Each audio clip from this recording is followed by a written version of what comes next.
Hey mamas, Jessica Coulter here, CEO and founder of Ace Cookie Tutoring. Today we are talking about the second mistake that parents make before the school year starts, and that is all about calendars and not filling it out, comparing your family calendar to the school calendar.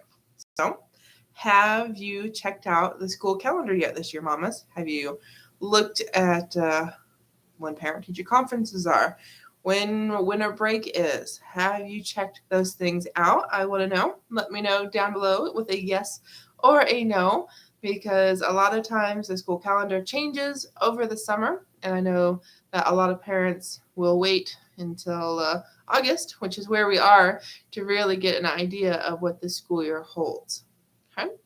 Now, before we start talking about really what to do with that school calendar, what to do with those dates, do know that I have an awesome Facebook group just for you. So if you'd like to join, if you're not already a member of Teaching Teens to Love Learning, click the link in the description to join us for free.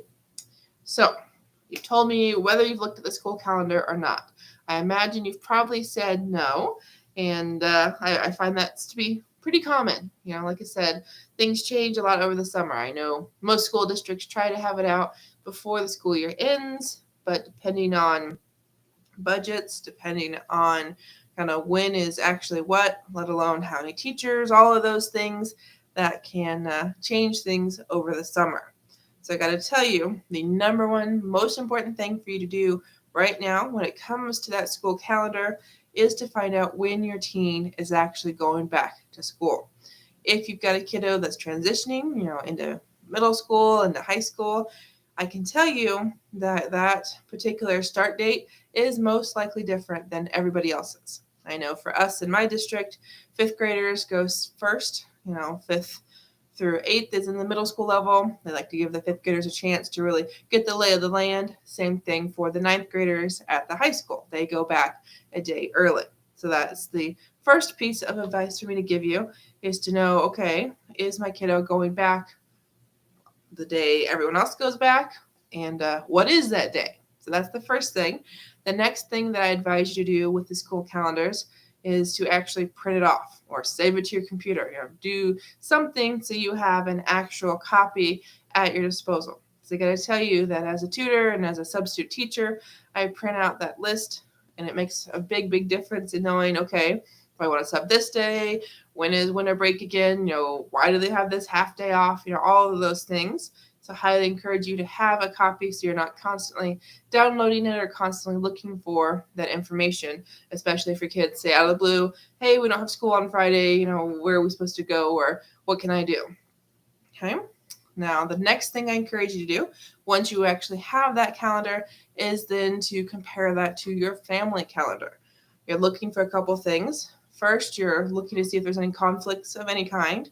So if there's something big going on at work for you, if there's family coming into town, or maybe you had a vacation in mind, definitely compare those calendars. Because if there's a conflict, say in like March, well, if you're looking now in August, you got plenty of time to work out a reschedule or figure out how to manage that.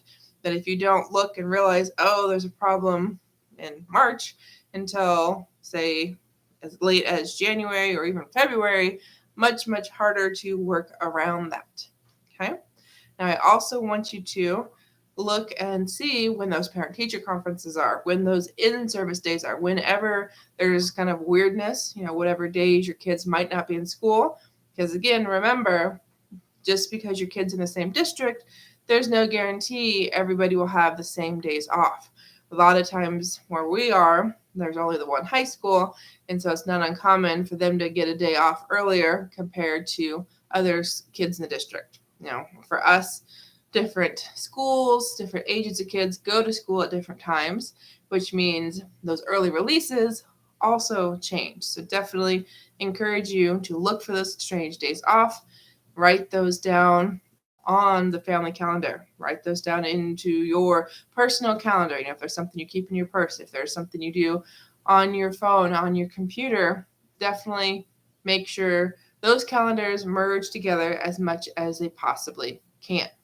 So a couple more pieces of advice for you Before I share, though, I want to say thank you so much for watching, no matter if you're on Facebook or on YouTube. So if you're not a follower, if you're not a subscriber, highly encourage you to click that follow button or that subscribe button so you never miss another live video. So let's get back to it here. When we're talking about calendars, the very kind of last thing I want you to do is I want you now to then look at the calendars that your teens have for their activities. So if your teens already know, hey, I'm planning on playing baseball, or hey, I'm planning on being part of the winter musical, whatever it might be. If your teen is, say, a sophomore through senior and already has kind of an idea of what the normal activity schedule looks like, when tryouts are, when certain activities even happen, I got to encourage you to start marking those on your calendar as well. So if you know, okay, well, my teen tried out for basketball, say in November, even if you don't know the exact day, if you write or type basketball tryouts on November, kind of like the general notes of that month, you're going to be way more prepared when your kid says, hey, mom, I'm going to stay late after school tomorrow for tryouts. Or your kid says, hey, I really need new shoes because I want to try out. You'll be more prepared and able to match those up to holidays, to birthdays, to maybe your budget, finances, however things work for you in that regard. So definitely lots to think about when it comes to calendars. Do know time management is a skill that I teach teens. So it is definitely something I would love to talk to you about if your teens are having trouble with their homework, if they're having trouble staying track of knowing what to do when. And do know everything I shared today, definitely something that you can do, mama, and also your teens. I encourage, especially if you've got high schoolers. Same thing, for you, same thing for them. So that way everyone's on the same page and they have an idea of just how busy they're going to be when with family stuff, let alone school stuff. So thank you so much for watching. I will be sharing more mistakes that parents make before school starts. And then next week, we'll dive into the mistakes your teens are making before school starts.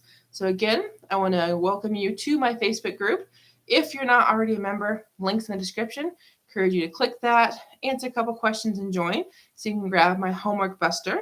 I know a lot of parents get tired of nagging. A lot of parents get tired of having to ask their teens to actually do the homework and remember to do it, remember to turn it in.